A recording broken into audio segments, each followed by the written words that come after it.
Hey everyone, welcome back to the channel. If you're new here, my name doesn't matter, what matters is what I'm about to tell you. Tonight, we have 5 stories. 5 accounts from real people who moved into a new home, excited, hopeful, and had that excitement slowly replaced by something they still can't fully explain. Moving into a new house is supposed to be a fresh start. New walls, new rooms, new memories waiting to be made.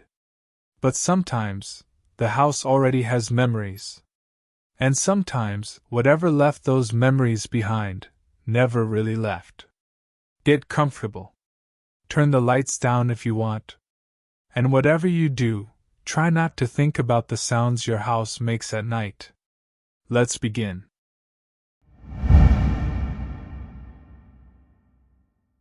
When my parents bought our new house, they kept calling it a fresh start. My dad had just gotten a better job, my mom wanted us out of the noisy apartment we'd been living in for years, and I was starting my senior year of high school. On paper, it really did sound perfect.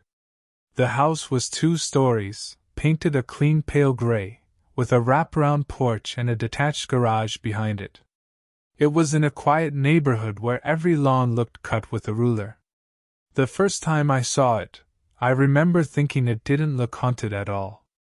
That sounds stupid now, but I think everybody has this idea in their head of what a creepy house is supposed to look like. Broken windows, rotting wood, overgrown weeds. A place that screams at you not to go inside. This place looked nice. Too nice, maybe? The only thing that felt strange was the little finished room above the garage. The realtor called it a bonus room. It had its own narrow staircase inside the garage, 1 window facing the backyard, and beige carpet that still smelled new. My parents thought it'd be perfect for me. You'd have your own space, my mom said. I loved the idea immediately. It felt more private than a bedroom inside the house. More adult, I guess. So while my parents got the master bedroom and my little sister Emily took the room across from mine inside the house, I moved into the room above the garage. For the first few nights, everything was fine.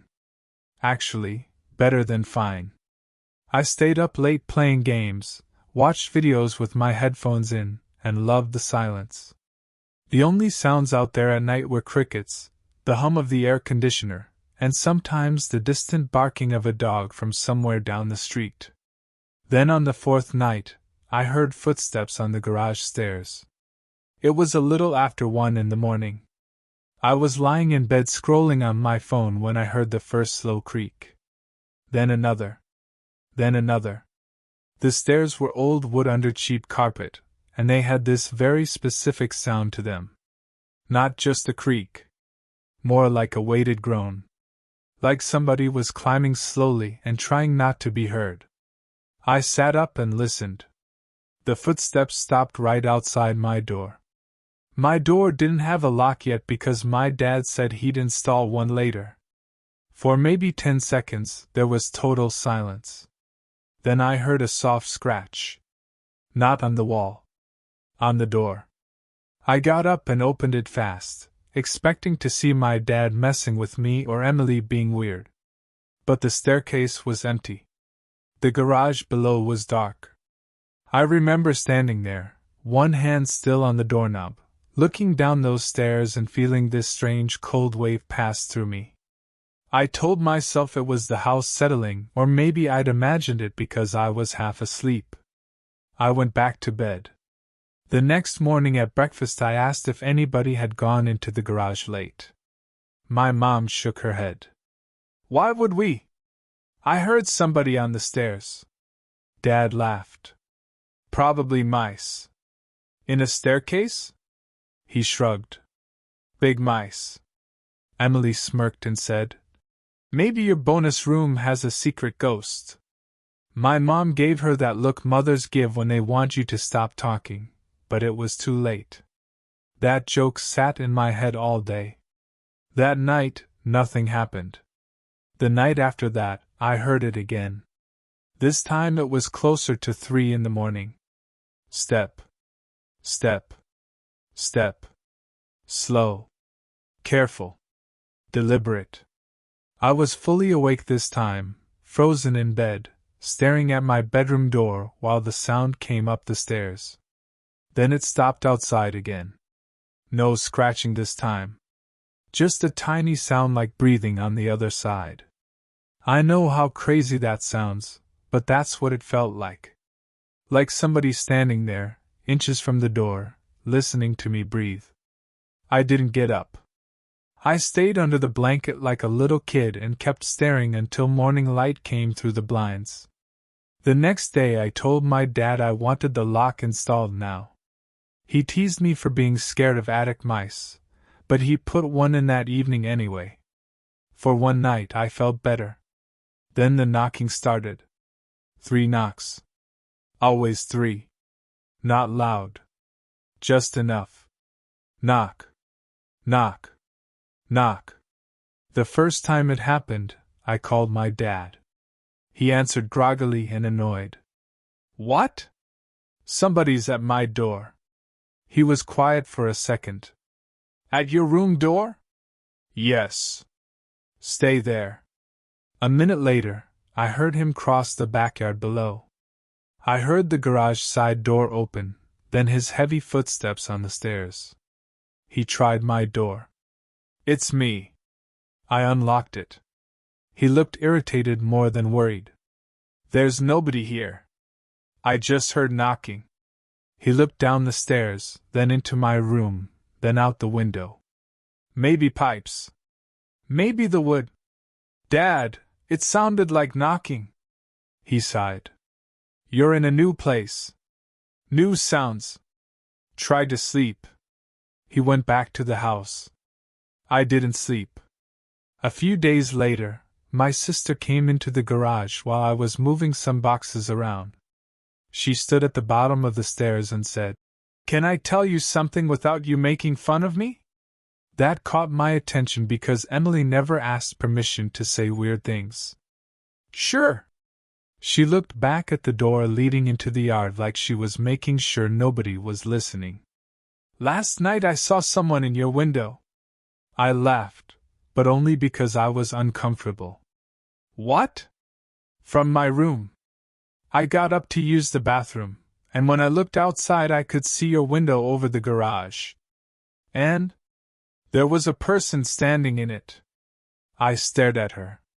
You're messing with me. I'm not. What did it look like? I don't know. Just tall. Like someone standing still, looking out. I tried to keep my face straight. That was probably me. She shook her head right away. No. It wasn't moving. And then when I looked again, it was gone. Why didn't you tell Mom? Because she'd say I was dreaming. That was exactly what I'd been thinking. We both heard the sound then.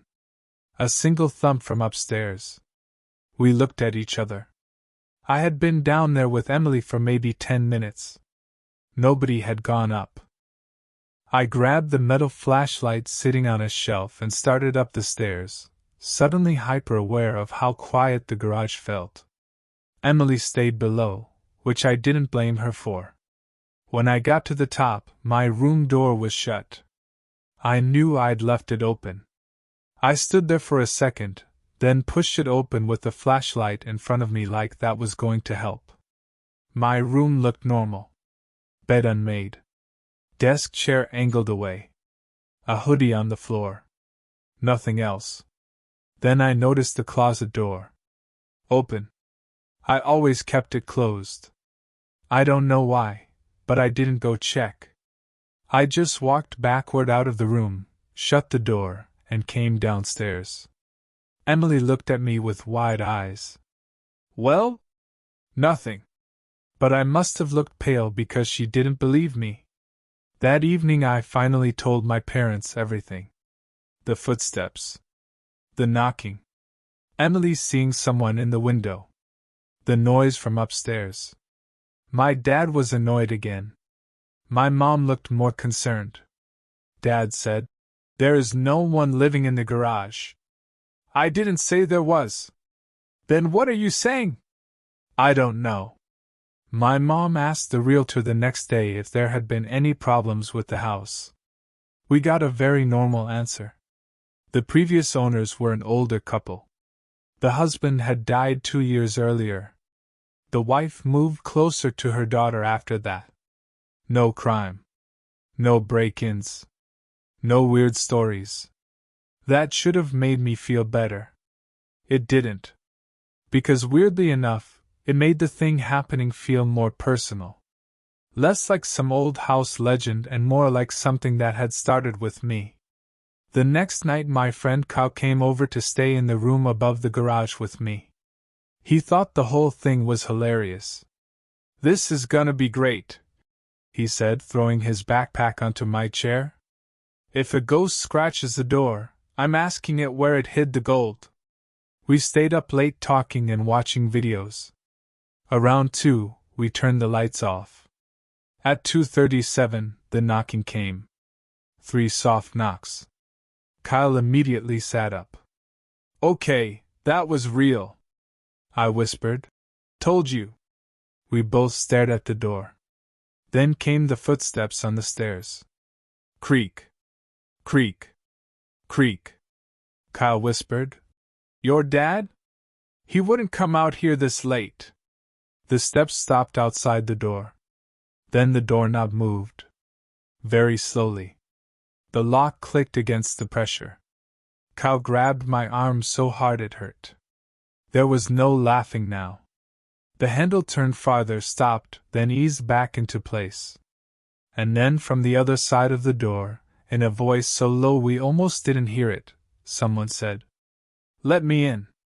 Kyle and I both went completely still. It was a man's voice. Soft. Calm.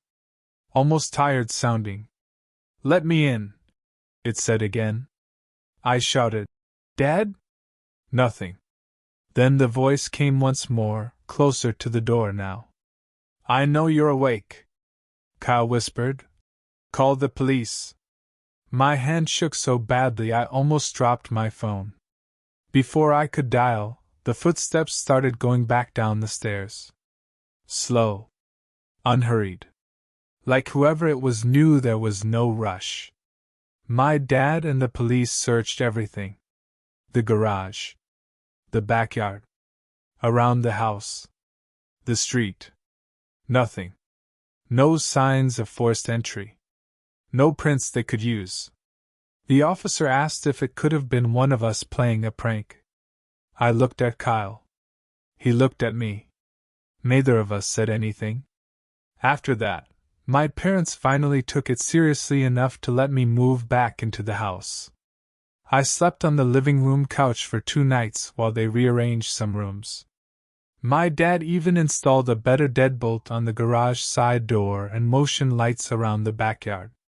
For a few days it seemed over. Then Emily disappeared for 20 minutes. It happened on a Saturday afternoon. My mom thought she was in her room. My dad was mowing the lawn. I was in the kitchen making food. At some point my mom asked me where Emily was, and when I said upstairs, she said she wasn't. We checked the house. No Emily. Then my dad came in through the back door and asked, "Why is the garage open?" All 4 of us ran out there. The side door to the garage was standing open. The stairs to the bonus room were dark. My dad shouted her name and ran up first. I followed right behind him. Emily was in my old room, standing in the middle of it, facing the closet. Not moving. Just standing there. "Emily?" my mom said from behind us. Emily turned slowly. Her face looked blank. Not scared exactly. More like confused. Dad rushed over. "What are you doing up here?" She blinked at him. "He said he wanted to show me something." The whole room went dead silent. Dad said, "Clue." She pointed at the closet. I don't think I've ever seen my dad look afraid before that moment, but he did. He crossed the room, yanked the closet door fully open, and started throwing boxes out. At first it looked normal. Then he stopped. Behind the boxes was a square panel cut into the wall. Not a normal access hatch. A homemade one. The edges were rough, like someone had done it with tools they weren't very good with. Dad pulled it open. Inside was a narrow crawl space between the walls. There was a blanket in there. A plastic water bottle. Candy wrappers. And a flashlight. Somebody had been living inside the walls of the room above the garage. The police found fingerprints, food packaging, and eventually identified the man from partial prints tied to an arrest record from another county. He'd worked for a renovation company years earlier and had apparently done some repair work in the neighborhood. Somehow he knew about the hidden space. They never found him. The theory was that he'd been slipping into the garage at night through a side panel near the roof, using a ladder he hid behind the fence, and staying in the crawl space while everyone slept. What still messes me up is what Emily said later. While my parents were talking to the police, I sat with her in the living room and asked, as gently as I could, what she meant when she said he wanted to show her something. She said she'd been in the backyard drawing with chalk when she heard my voice from inside the garage. My voice. Calling her name. She thought it was me. So she went in. And when she got to the top of the stairs, she saw a man standing in the room near the closet, smiling at her. I asked what he said. She looked down at her hands and said, "He told me if I was quiet, he could show me where you hide at night." That was years ago. We moved out less than a month later. The house sold again pretty quickly. Maybe the new owners were never told everything. Maybe they were told and didn't care. I don't know. But about a year after we left, my mom got a misdirected package sent to our old address. She drove over to pick it up, since the current owners had texted her. When she came back, she looked shaken. I asked what was wrong. She said the family seemed nice. Husband, wife, little boy. Then she hesitated and told me something she hadn't wanted to mention in front of Emily. As she was leaving, the little boy was standing at the upstairs window over the garage. He waved at her. Then, just before she got in her car, a second face appeared in the same window behind him. An adult face. A man's face. Watching her from inside the room. When she looked again, there was only the boy. No police ever found that man. No one ever proved he came back. But sometimes I still think about those 3 knocks, that low voice at the door, and the fact that for who knows how long, while I thought I was alone in that room, someone was only a few feet away inside the wall, listening. And the part that has always chilled me the most is this. If Emily hadn't wandered into the garage that day, I don't think they would have found that crawl space. Which means if we'd stayed there longer, he probably would have stayed longer too. And eventually, that lock on my door wouldn't have mattered at all.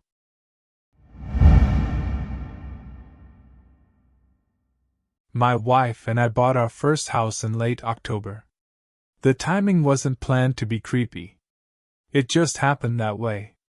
We were both 29, both tired of apartment living, and both stupidly excited to own something. The house was a little older than we wanted, but it had been renovated enough to look clean. New floors, fresh paint, updated kitchen, nice little fenced yard. The only part that hadn't been touched much was the basement. That was fine with me. I figured every older house has one place that feels a little unfinished. The basement was accessed by a narrow door in the hallway near the kitchen. Inside, steep wooden stairs went down to a concrete floor. There was a washer and dryer, an oil tank, some exposed pipes, and a single old light fixture hanging from a cord. There was also one thing neither of us liked. At the far end of the basement, behind the furnace, there was another door. It wasn't an exterior door. It was a thin wooden door with a rusted latch and peeling paint, set right into the foundation wall. Our inspector had opened it and casually said, "Probably old cold storage." When he pulled it open, we saw a small dirt-walled room, maybe 6 feet deep. Empty except for shelves and one cracked glass jar. It smelled earthy and stale, but nothing crazy. We closed it and moved on. After we moved in, we used the basement for laundry and storage. That back room stayed closed. For about 2 weeks, everything felt normal. Then one night around midnight, my wife Lena nudged me awake. "Did you leave a light on downstairs?" I was half asleep. "What?" "In the basement." I sat up. From our bedroom doorway, you could see down the hall toward the kitchen. And at the bottom edge of the basement door, there was a thin line of yellow light. I got up, annoyed more than scared, thinking maybe I'd left the pull chain on after doing laundry. But when I reached the door, I stopped. The basement door was open a few inches. I was sure we'd left it shut. I looked back at Lena, who was sitting up in bed watching me. "Hello?" I called. No answer. I opened the door fully and looked down the stairs. The basement light was on. The back room door, the one behind the furnace, was open too. I don't know why that hit me so hard, but it did. It was one thing for me to leave the main light on by accident. It was another thing entirely for that back room to be standing open when neither of us ever used it. I went down slowly, every step making that hollow wooden thud older basement stairs always make. The air down there felt cooler than usual. I checked the laundry area, behind the furnace, around the water heater. Nothing. Then I stood in front of the open little room and looked inside. The shelves were empty. The dirt floor looked smooth.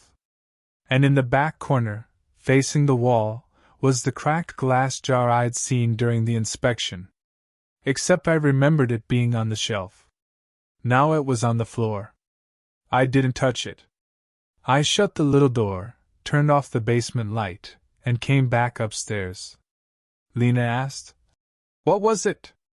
"I don't know. Maybe the latch slipped." "You went all the way down there?" "Yeah." "Was anyone there?" "No." I said it firmly because I wanted both of us to believe it.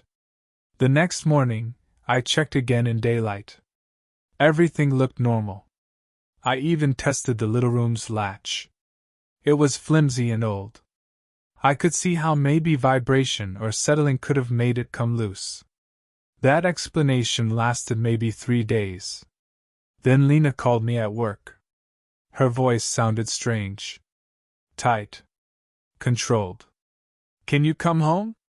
"Why?" "I just need you to come home." I left early and got there 20 minutes later. She was sitting at the kitchen table, pale, with her phone in front of her. "What happened?" "I was doing laundry," she said. "I took the basket down, put a load in, and when I turned around, the back room door was open." I said, "Okay. I know I didn't open it." I pulled out a chair. "Maybe it swings open sometimes." She looked at me. "Listen." She picked up her phone and hit play on a video. It was vertical video footage of our basement floor. She must have started filming from the stairs. I could hear her breathing. The light was already on. The back room door was open. In the video, she slowly walks closer. Then she whispers, "Hello?" A second later, from inside that little room, there is a sound. Not a voice. A laugh. Very small. Very soft. But unmistakable. A child's laugh. The video jerks violently and ends. I watched it twice. "Did you show this to anyone?" I asked. She shook her head. I wanted to say maybe it was a pipe, maybe it was audio distortion, maybe a toy from another house through an open window. Anything. But it sounded like a laugh. That night I went down with a flashlight, a hammer, and a stupid amount of fake confidence. Lena stayed upstairs on the phone with her sister. I opened the little room and shined the flashlight into every corner. Dirt floor. Empty shelves.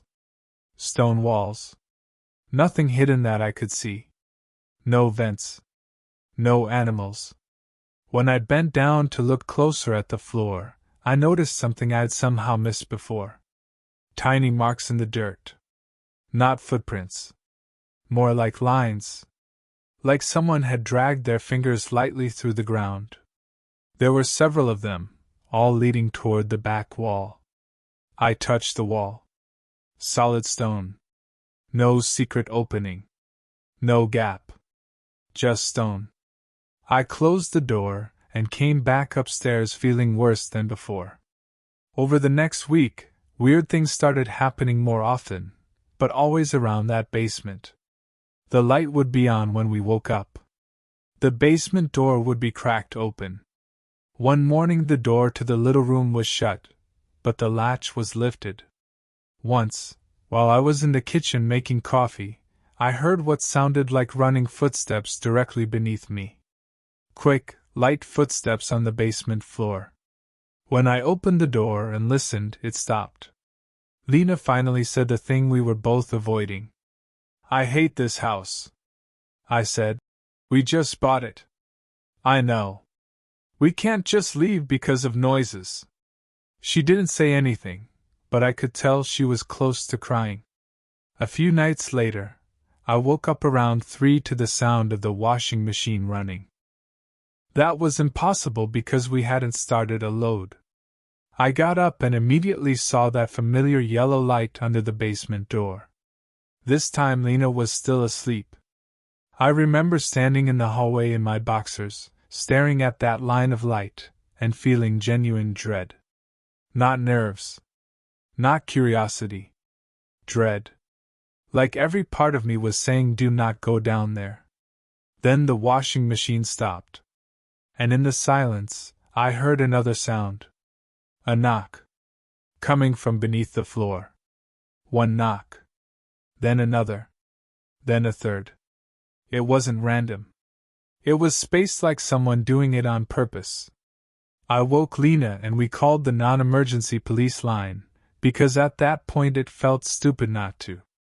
2 officers came. They searched the basement thoroughly. One of them even opened the little room and joked, "No ghost kids in here." The other officer asked if anyone could be accessing from outside. There were tiny basement windows near the ceiling, but too small for a person. They checked them anyway. Nothing. Before they left, one of them asked if we had CO detectors. Carbon monoxide. He said sometimes people think houses are haunted when they're actually being poisoned slowly. It sounded embarrassing, but I appreciated that he was trying to help. We tested everything the next day. All normal. I started digging into the house's history. Most of it was boring. Built in the 1950s. Passed between families. No murders. No missing persons. No dramatic local legend. But one detail stood out. In 1971, the house had briefly been owned by a woman who ran an illegal daycare out of her home after her license was suspended. There was a local newspaper clipping about a complaint from neighbors who said children were sometimes left unsupervised for long periods. Nothing criminal seemed to come of it, but the daycare closed a few months later. That was enough to make my mind go places I didn't want it to go. Still, there was no proof of anything. A week after that, Lena left town for 2 nights to help her mom after a surgery. I stayed home alone. The first night was quiet. The second night, I was in the living room watching TV when I heard a little bell ringing. It took me a second to place it. It was our dryer timer. I muted the TV. The bell rang again from the basement. I got up slowly, walked to the hallway, and opened the basement door. Darkness. No light on. No sound. Then from the bottom of the stairs, a voice said very softly, "Can you come here?" I slammed the door so hard the frame shook. I don't care how that sounds. I slammed it and backed away like a terrified child. The voice had sounded like a little girl. Not creepy in a movie way. Just normal. Gentle. Almost polite. That made it worse. I locked the basement door, shoved a kitchen chair under the knob, and spent the night in the living room with every light on. When Lena came back, I told her everything, and for once she didn't question a single word. She just said, "We're staying with my sister." We left that same afternoon. A few days later, my brother-in-law came over with me because I refused to be in that house alone anymore. We were going to grab some clothes and maybe a few things for work. He was very much the kind of guy who thought hauntings were nonsense. When we got there, the front of the house looked normal. But the moment we walked in, I noticed the hallway smelled damp, like wet dirt. My brother-in-law wrinkled his nose. "Pipe leak?" "Maybe." Then we saw mud on the floor. A trail of muddy prints starting at the basement door. Tiny prints. Bare footprints. Child-sized. They went from the basement door down the hallway, and stopped halfway to the living room. My brother-in-law stared at them and said nothing. I opened the basement door. The light was on. At the bottom of the stairs, the little room door stood wide open. He whispered, "Nope. We should have left then." Instead, because humans are idiots when they need proof, we went down. The smell of wet earth got stronger with every step. The basement floor itself was dry except for those muddy little footprints, which continued across the concrete toward the back room. Inside the room, the dirt floor wasn't smooth anymore. It looked disturbed. Uneven. Like someone had been digging. There was also something else in there now. A red rubber ball. Small. Scuffed. Old-looking. I had never seen it before. My brother-in-law picked it up and immediately dropped it. "What?" He looked sick. "It's warm." That was the exact moment we heard the washing machine lid slam shut behind us. We both spun around. No one there. Then the basement light went out.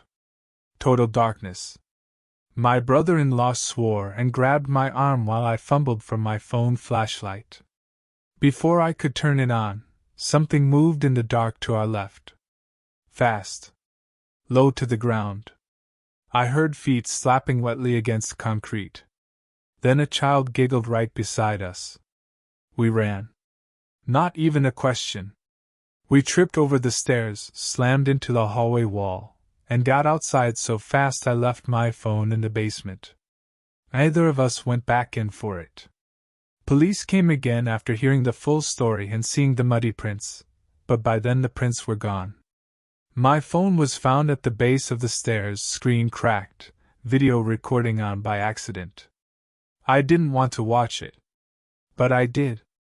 The screen showed mostly chaos and blackness while we were running. The sound was worse.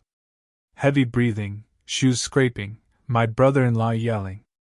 And then, for just a second as the phone hit the floor and faced toward the back room, the camera caught something. A little girl standing in the doorway of that dirt room. She looked maybe 6 or 7. Pale face.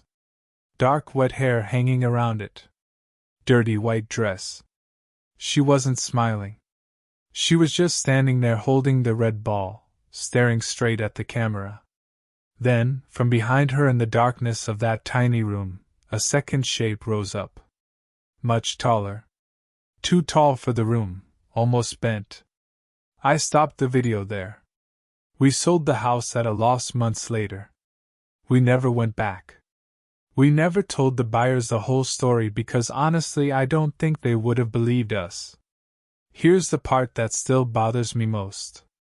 Before the sale, a contractor had to inspect the basement for moisture damage.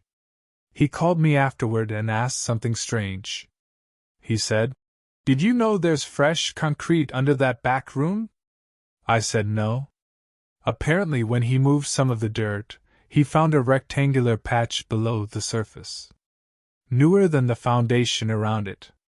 Not new, but much newer than the house. He asked if we wanted him to break it up. I told him no. I told myself there was no reason to. I told myself I didn't want to spend the money. The truth is, I was terrified of what might be under it. Sometimes I think we made the wrong choice. Sometimes I think there really was something buried beneath that little room. Some reason for the laughter and the footsteps and the voice asking me to come closer. And sometimes, late at night, I think about that last frame of the video. The girl holding the ball. The taller shape behind her. And the feeling that whatever was in that basement wasn't trying to scare us away. It was trying to get us to open something.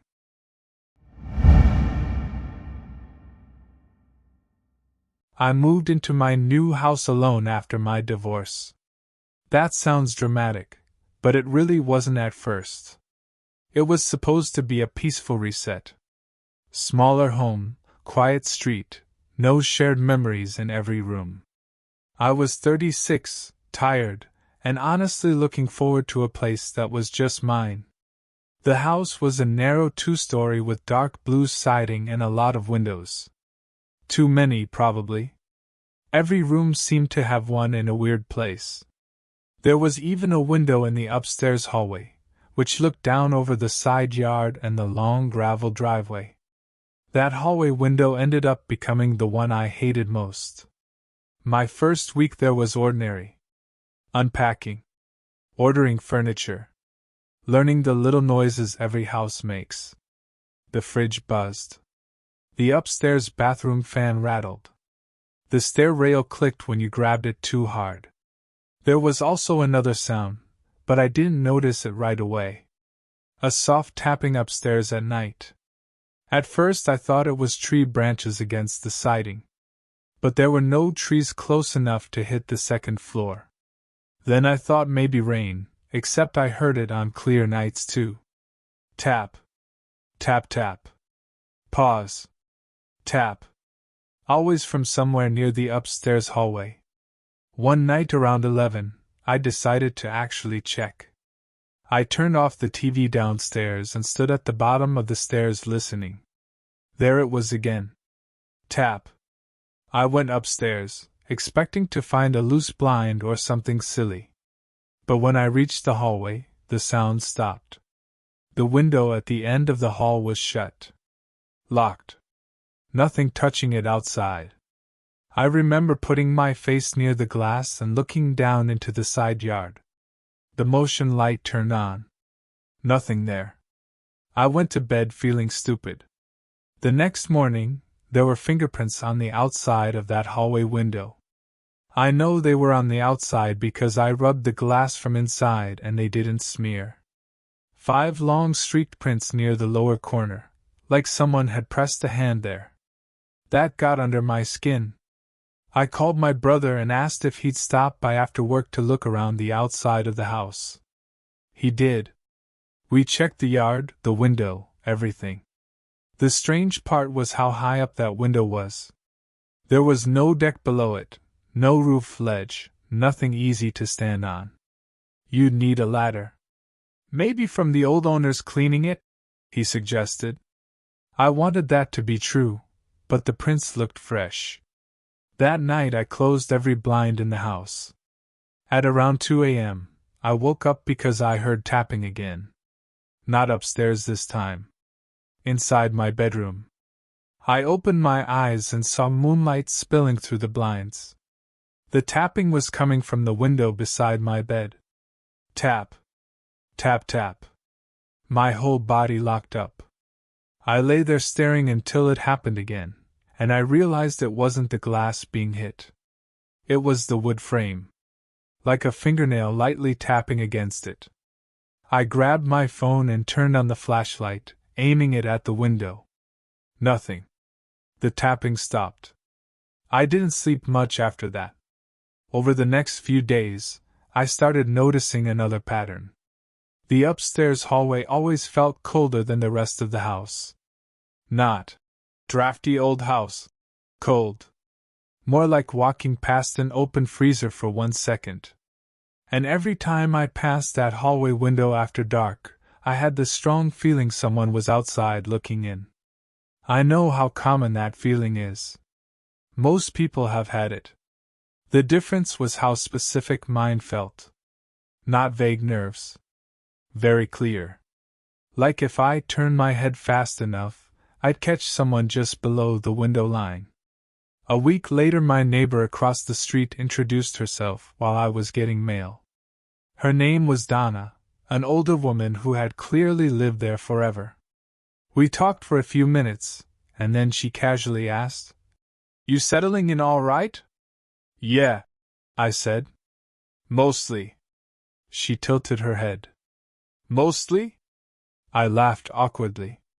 "Just getting used to the sounds." Her expression changed in a way I still remember.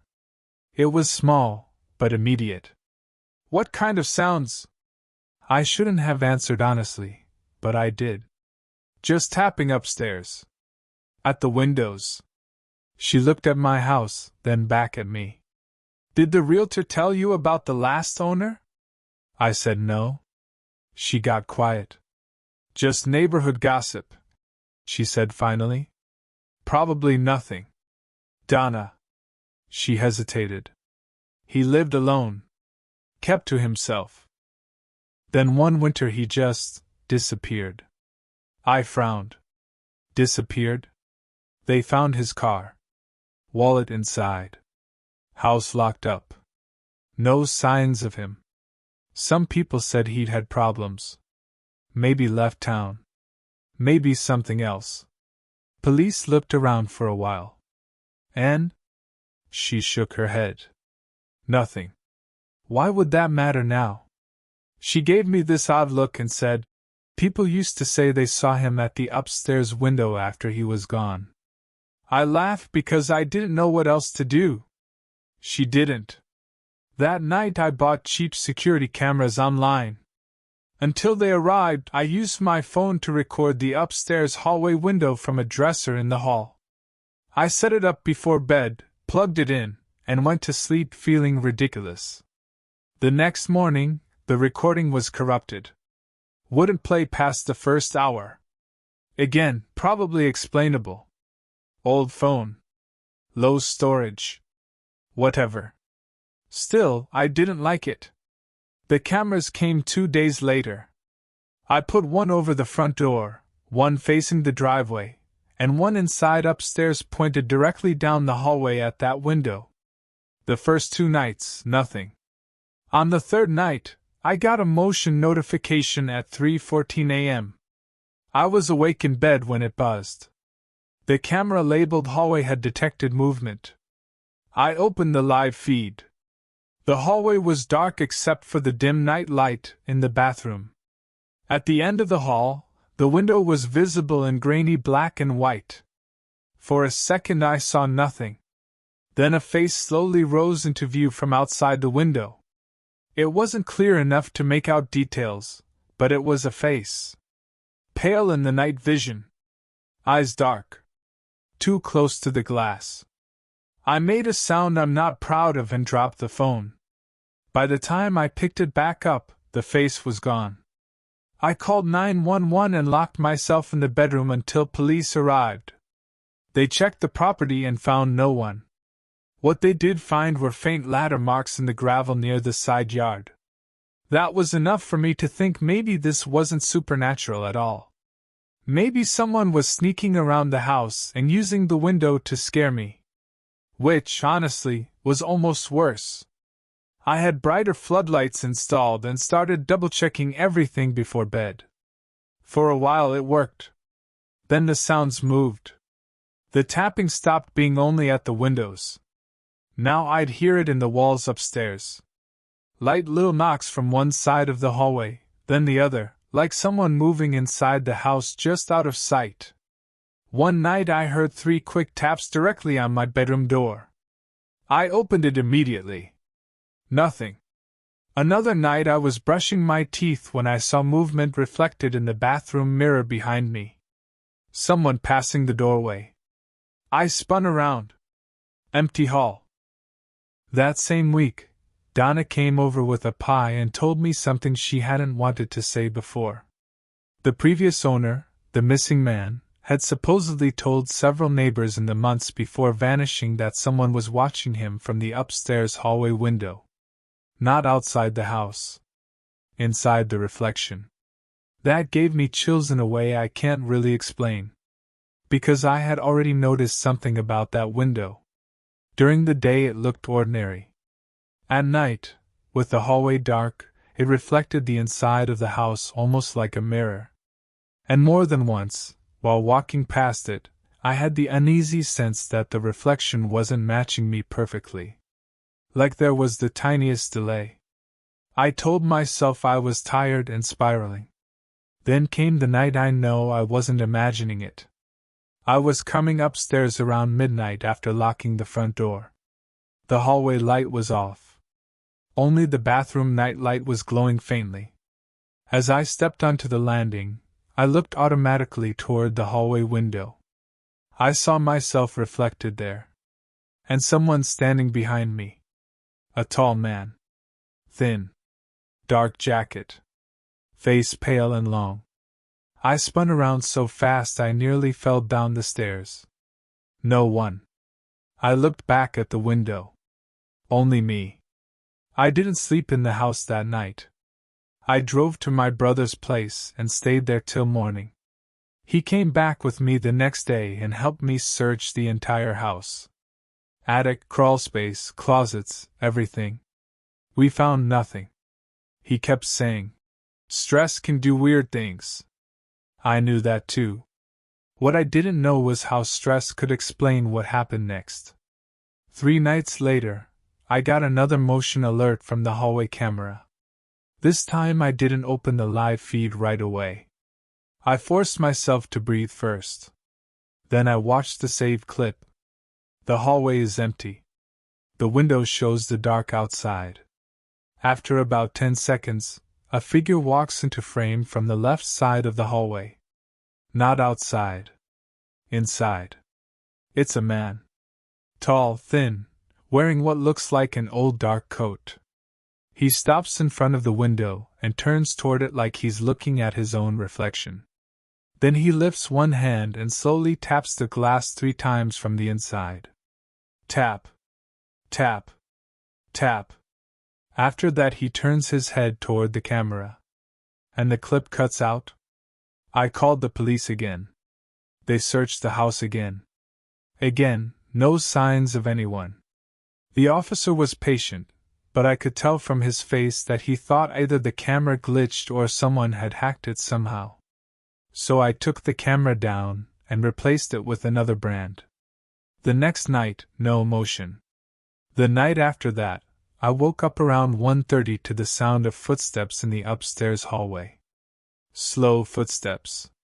Back and forth. Passing my bedroom door. Then back again. I sat up in bed, heart pounding, listening. Then the footsteps stopped outside my room. A few seconds later, I heard the tapping on my door. 3 taps.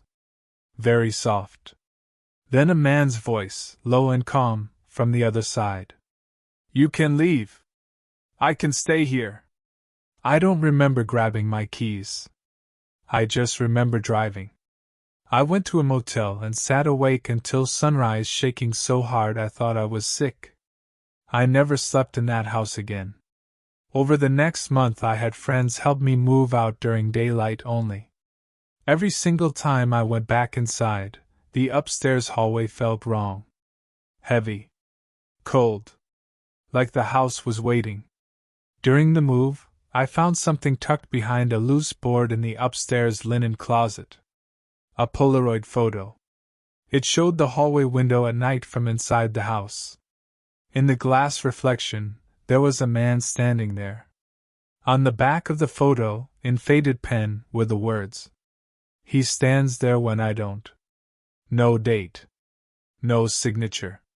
probably left by the previous owner. That should have been the end of it. I sold the house 6 months later. 2 weeks after the sale closed, Donna called me.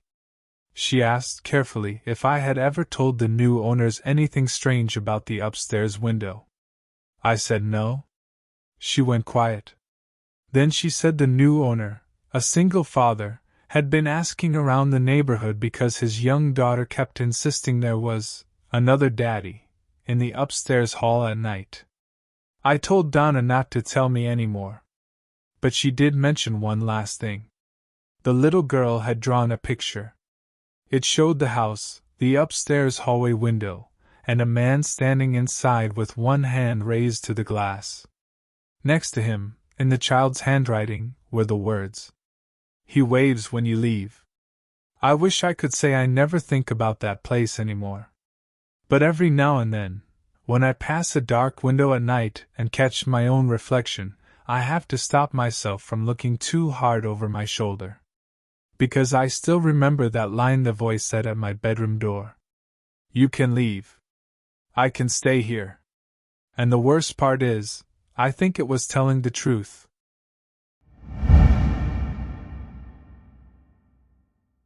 My husband Mark and I bought our house when I was 7 months pregnant. That alone was stressful enough. We were trying to unpack, paint, build furniture, and prepare for a baby all at the same time. The house itself was beautiful in that very normal suburban way. Beige siding, attached garage, quiet cul-de-sac, good schools. It was the kind of place people would point at and say, "That's where you raise a family." There were 4 bedrooms upstairs. We used one for our room, one as a guest room, one for Mark's office, and the one at the very end of the hall became the nursery. That room had a weird feeling from the beginning. Not evil. Not dramatic. Just off. It was always colder than the others, and the sound seemed wrong in there. Like noises got swallowed. If you stood in the middle of the room and spoke, your own voice sounded a little dull. I mentioned it once while we were painting the walls a soft green. Mark laughed and said, "Maybe your ghost doesn't like the color." I laughed too, but I remember thinking, don't joke about that. The first weird thing happened before the baby was even born. I was in the nursery putting together little clothes in the dresser when I heard the mobile over the crib start playing. We hadn't even put batteries in it yet. I turned slowly and stared at it. The little stuffed stars were spinning in a slow circle, while the music box tune played softly. I walked over and touched it. It stopped. I checked the battery compartment. Empty. When I told Mark that night, he assumed I was mistaken. Maybe there were batteries already in it. There weren't. "You sure?" "Yes." He kissed my forehead. Pregnancy brain. I hated that phrase instantly. A few nights later I woke up around 3 a.m. to hear someone humming. Very softly. At first I thought it was coming from outside, but then I realized it was upstairs, down the hall. I sat up in bed and listened. It was a lullaby. Slow, quiet, almost sweet. Mark slept through everything. I got up, stepped into the hall, and saw that the nursery door was cracked open with the hall night light glowing faintly inside. The humming stopped the second I looked at it. I didn't go in. I just stood there until I felt silly, then closed the door and went back to bed. After our son Noah was born, life became a blur of no sleep and constant exhaustion. For a while the strange stuff faded into the background because I was too tired to think about anything except feeding schedules and diapers. Then Noah started staring into corners. I know that's a classic creepy baby thing, and usually it means nothing. But there was one corner in the nursery, beside the rocking chair, that he would always look at when I was changing him. Not just glance at. Stare at. Sometimes smile at. One afternoon, when he was maybe 4 months old, he was lying on the changing table giggling at that corner while I folded a blanket. I smiled and said, "What's so funny over there?" And then, as clear as anything, the rocking chair behind me creaked. Once. Slowly. I turned around. The chair was moving. Not a huge dramatic swing. Just enough that it had clearly been in motion. I grabbed Noah and left the room. That night I finally pushed Mark harder about it. "I'm serious. Something is wrong in that room." He looked tired. "Like what?" "I don't know. But things keep happening." He rubbed his face. "You're barely sleeping. I know how sleep deprivation feels. I'm not saying you're crazy. It sounds like you are." He didn't answer that. The argument ended there, but the tension stayed. A week later we bought a baby monitor with video and audio. Mostly because Noah was starting to sleep longer stretches and I wanted the reassurance. The first night it worked normally. The second night, I heard whispering through it. I was in bed. Mark was in the shower. Noah had been asleep for at least an hour. The monitor on my nightstand crackled softly, and then underneath the usual white noise hum, I heard a woman's voice whisper something too faint to make out. I sat bolt upright. Then I heard it again. Long, quiet whispering. Like someone standing near the crib, talking just under their breath. I rushed into the nursery. No one there. Noah still asleep. The room freezing cold. When Mark came in, I played back the recording feature, but of course it sounded distorted and unclear. He said it was probably monitor interference. Another device, cross signal, whatever. I wanted to believe that.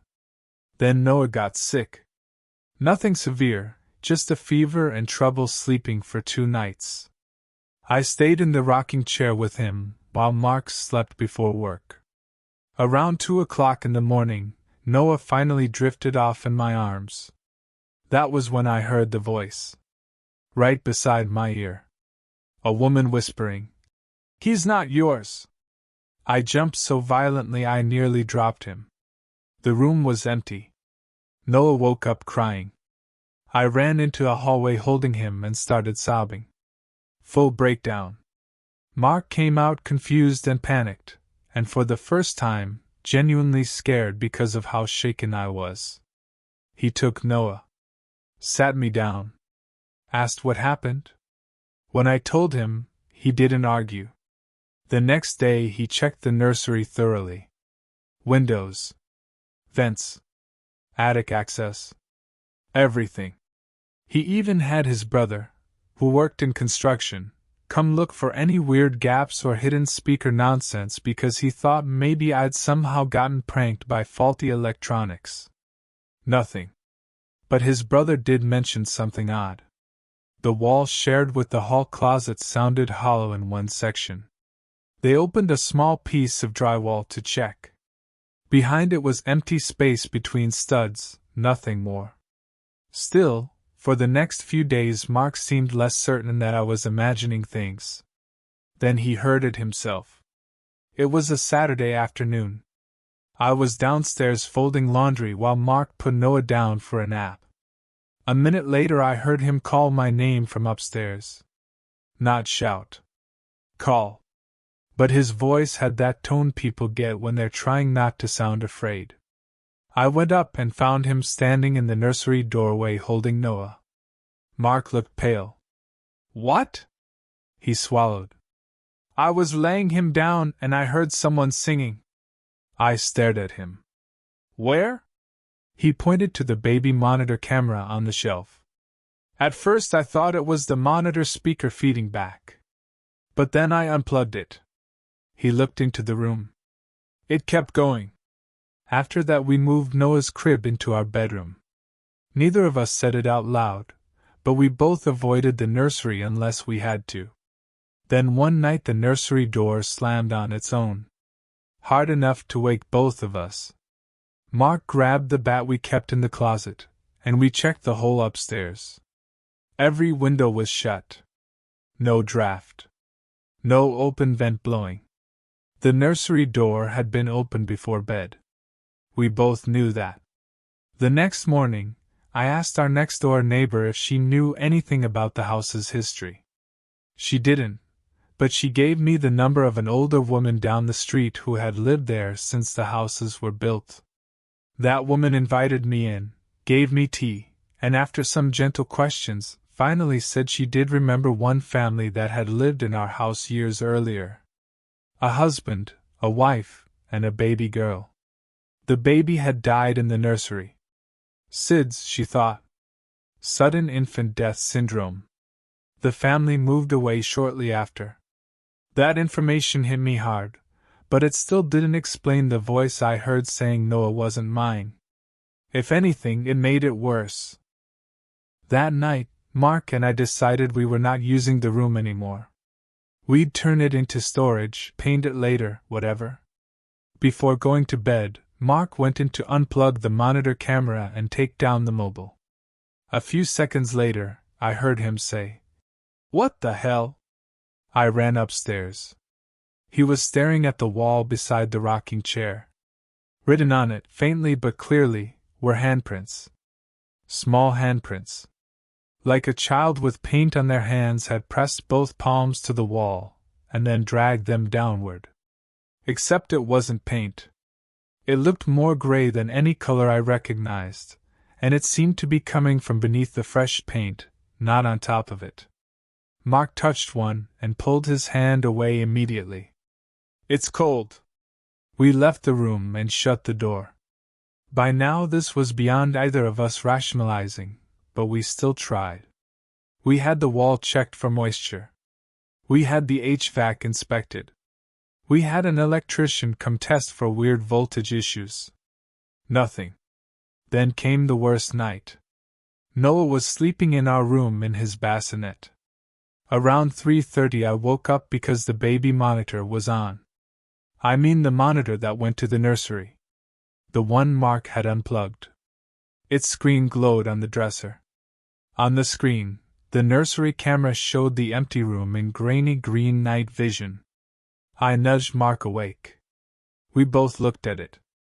At first it was just the crib, rocking chair, dresser. Then the rocking chair started moving. Back. Forth. Back.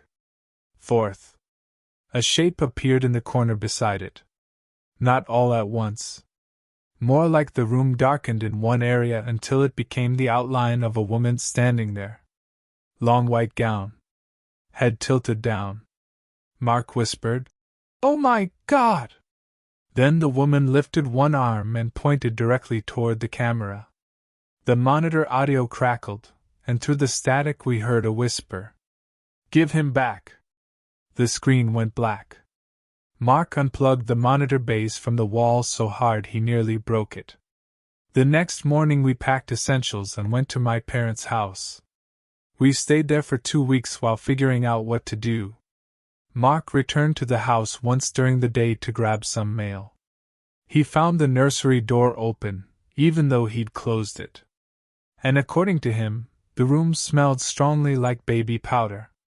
We ended up selling the house less than a year later. But before we did, something happened that still keeps me up. A woman contacted our realtor asking a question she thought was odd enough to pass on to us. The woman was the daughter of one of the earlier owners. She'd heard the property was changing hands again and wanted to know if an old family item had ever been found in the walls during renovation. What item? A hospital bracelet. For a baby boy. Not a girl. Apparently her mother had once confessed, late in life, that years ago she'd lost a son before the daughter was ever born. Home birth complications. No paperwork. No hospital record. The baby had died, and in a state of panic and denial, the father had hidden evidence of it in the house before they moved. The daughter didn't know details. She only knew the nursery had once belonged to the first baby. We never found the bracelet. But hearing that made one thing crawl into place in my mind. The whisper by my ear. "He's not yours." And the voice from the monitor. Give him back. Maybe whatever was in that room wasn't the mother of the baby girl who died there. Maybe it was something older. Something that believed every baby placed in that nursery belonged to it. Noah is fine now. He's 6, healthy, loud, and has no memory of that house. But every once in a while, when he talks in his sleep, he says something that turns my blood cold. A few months ago, I heard him mumble, very softly. The lady says she found my room. We've never told him any of this. And the scariest part is, he said it while sleeping in a house we've lived in for 4 years. A house she has never been in. At least, not that we know of.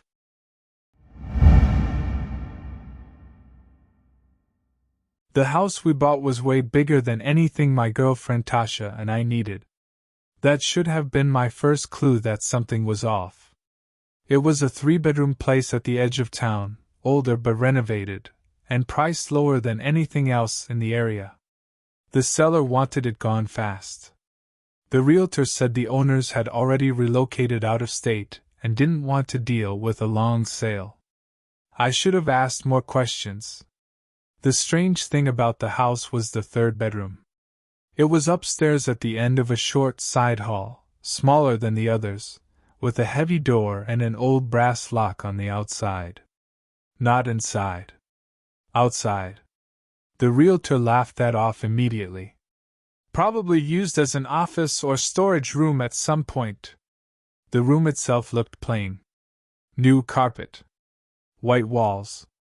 Small closet. One window overlooking the backyard. Tasha wanted it as a craft room. I didn't care what we used it for. The day we moved in, I noticed the lock had been left engaged from the outside. Not fully shut, just hanging there. I remember flipping it up and saying, "Why would anyone want to lock this from the hall?" Tasha shrugged. "Maybe they had kids." We set the room up with shelves, art supplies, and boxes. For about a week, it was just another room. Then Tasha said she kept finding the door shut when she knew she had left it open. At first I figured it was airflow.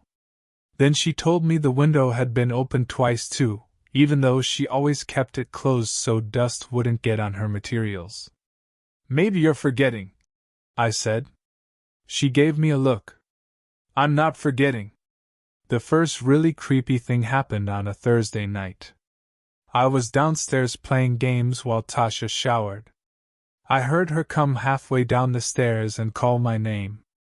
There was fear in her voice, real fear, which made me jump up right away. "What?" She was standing at the top of the stairs wrapped in a towel, dripping wet, face pale. "I thought you were in the craft room." I stared at her. "I've been down here." "No," she said. "I heard you walking around in there. Maybe the house settling." She shook her head.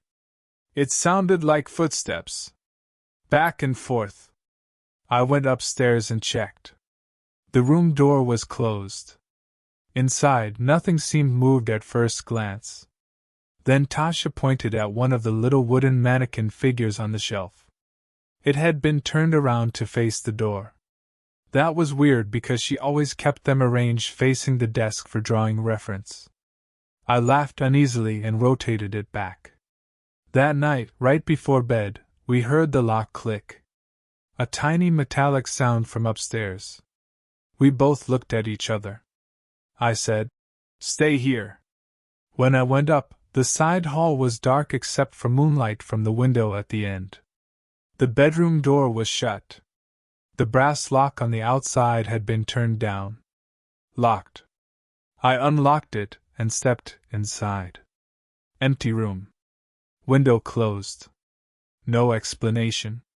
Tasha wanted to sleep with the bedroom lights on after that. Over the next few days, things got worse in little ways. Our cat, Miso, refused to go near that hall. She'd puff up and hiss at the open doorway. Once I found her crouched at the bottom of the stairs staring upward, making this deep growl I had never heard from her before. Another time, While Tasha was in the room painting, she heard someone whisper, "Don't," right behind her ear. She came downstairs crying. I believed her by then, mostly because I had started hearing things too. At night, after the house was quiet, I'd hear the bedroom door open and close upstairs. A soft creak. Pause. Then a click. The third night in a row it happened. I set up my phone to record the hallway. In the morning the recording showed nothing moving.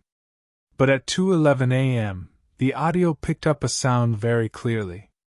A man's voice. Saying, "Lock it." Only that. 2 words. Tasha listened once and refused to hear it again. We started asking neighbors about the house.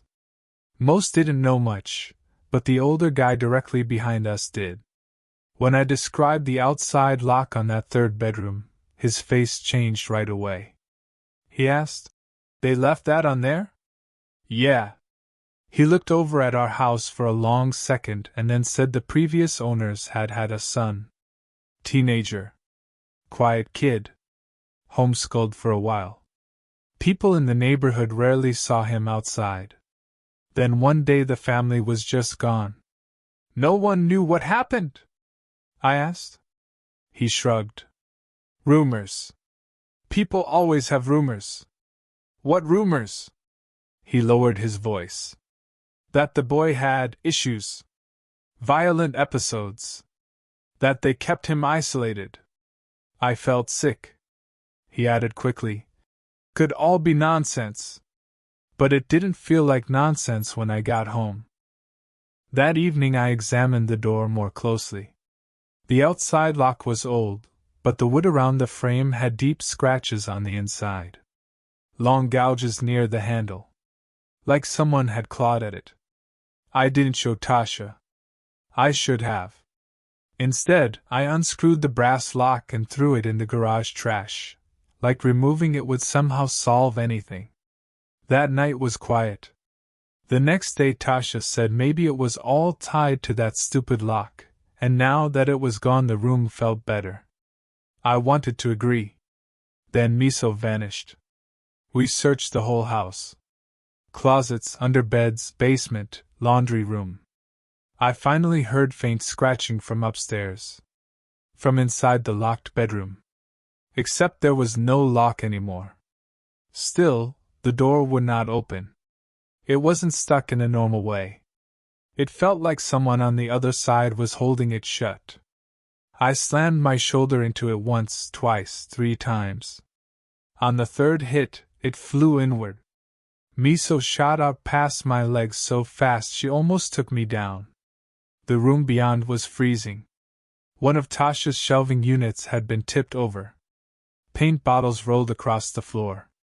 And written on the wall in black marker, in huge uneven letters, were the words, "Don't let her lock me in."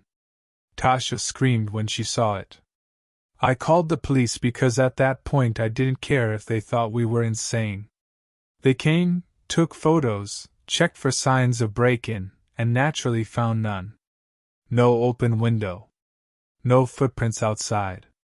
Nothing stolen. One officer asked the question neither of us wanted to answer. "Any chance one of you wrote this?" Tasha almost laughed from pure panic. We spent that night at a hotel with Miso and the carrier between us. The next day, against my better judgment, I went back alone to collect some clothes. The wall writing was gone. Completely gone. Not covered. Gone. Fresh white paint where it had been, perfectly matching the wall. I stood there in silence for a full minute. Then I noticed something else. The door had a lock on it again. The brass lock. The exact same one I had unscrewed and thrown away. I ran downstairs, went to the garage trash bin, and found the screws I'd tossed in there. But the lock itself was gone. I left immediately. Tasha and I talked seriously about moving out, but financially it was a mess.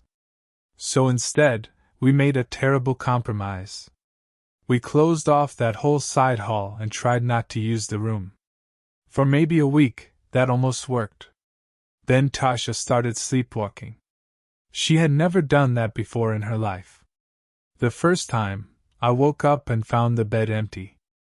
I panicked, searched downstairs, then found her standing in the side hall upstairs facing the bedroom door. Her eyes were open, but she was asleep. She kept whispering, "I'm sorry. I'm sorry. I'm sorry." I shook her awake, and she had no memory of getting out of bed. 2 nights later it happened again. This time she had the brass lock in her hand. I swear to God. The same brass lock. She was standing at the door, trying to screw it back into place with her fingers as if that made any sense.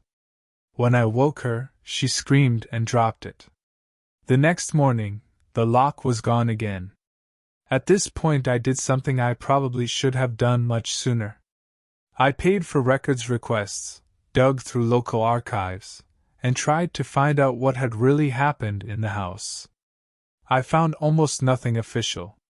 But I did find one old forum post from someone who claimed to have gone to school with the previous owner's son. According to the post, the kid wasn't violent. He was the one who said his room kept locking from the outside by itself. He told classmates his parents thought he was doing it somehow, but he swore he wasn't. Then, according to the same post, he started saying there was a woman in the room at night who sat in the corner and told him his parents hated him. Again, just a post. Could have been made up. Then I found the obituary. Not for the boy. For the mother. She had died in the house years before the family sold it. Cause of death wasn't listed. That was enough to twist everything in my mind. Maybe the message on the wall wasn't from the son at all. Maybe it was about someone else. The worst night came in early winter.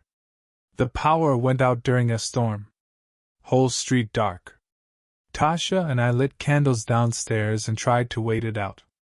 Around midnight, with wind shaking the house, we heard footsteps overhead. Heavy footsteps. Not quick. Slow pacing. Back and forth in that upstairs side hall. Miso bolted under the couch. Tasha grabbed my arm so tight it hurt. "Don't go up there," I said. "We need to know if someone's in the house." Even saying that felt stupid. We both knew no one was in the house. Not in any normal sense.